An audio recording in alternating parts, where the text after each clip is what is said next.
ಇವಾಗ ಪರೀಕ್ಷೆಗೆ ಹೋಗ್ತಾರಲ್ವಾ ಮಕ್ಕಳು, ಅವ್ರಿಗೆ ನಾವು ಯಾವ ರೀತಿ ಪ್ರೇರಣೆಯನ್ನ ನೀಡಬೇಕು?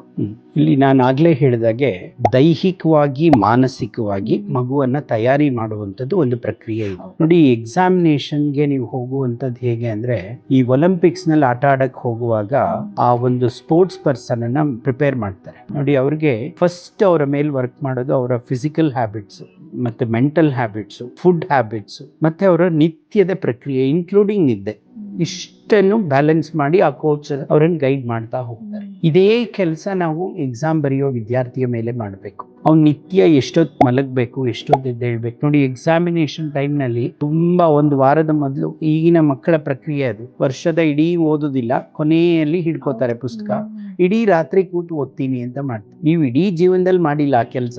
ಅವತ್ತು ನೀವು ಕೂತಾಗ ಏನಾಗುತ್ತೆ, ಓದೋದಕ್ಕೆ ಕೂತ್ರೆ ಏನೂ ಒಳಗೆ ಹೋಗಲ್ಲ, ಬರೀ ಟೈಮ್ ಒಂದು ವೇಸ್ಟ್ ಮಾಡ್ತೀರಾಗ್ಲಿ, ಕೂತ್ಕೊಳ್ಳೋಕ್ಕಾಗಲ್ಲ. ಎರಡನೇದು, ಅದರ ಎಫೆಕ್ಟ್ ನೆಕ್ಸ್ಟ್ ಡೇಗೆ ತುಂಬಾ ಆಗುತ್ತೆ.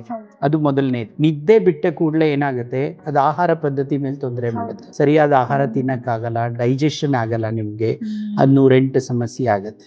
ಮೂರನೇದು, ಆಟೋಮ್ಯಾಟಿಕಲಿ ಲೆಥರ್ಜಿ ಶುರುವಾಗ, ನಿಮ್ ದೇಹದಲ್ಲಿ ಯಾವ ಭೌತಿಕ ಚಟುವಟಿಕೆಗಳು ಇರಲ್ಲ ನಿಮ್ಗೆ. ಇವು ಮೂರು ಆದ ಕೂಡಲೇ ಏನಾಗುತ್ತೆ, ಆ ಮಗುವಿನ ಪೊಟೆನ್ಷಿಯಲ್ ಕೆಳಗೆ.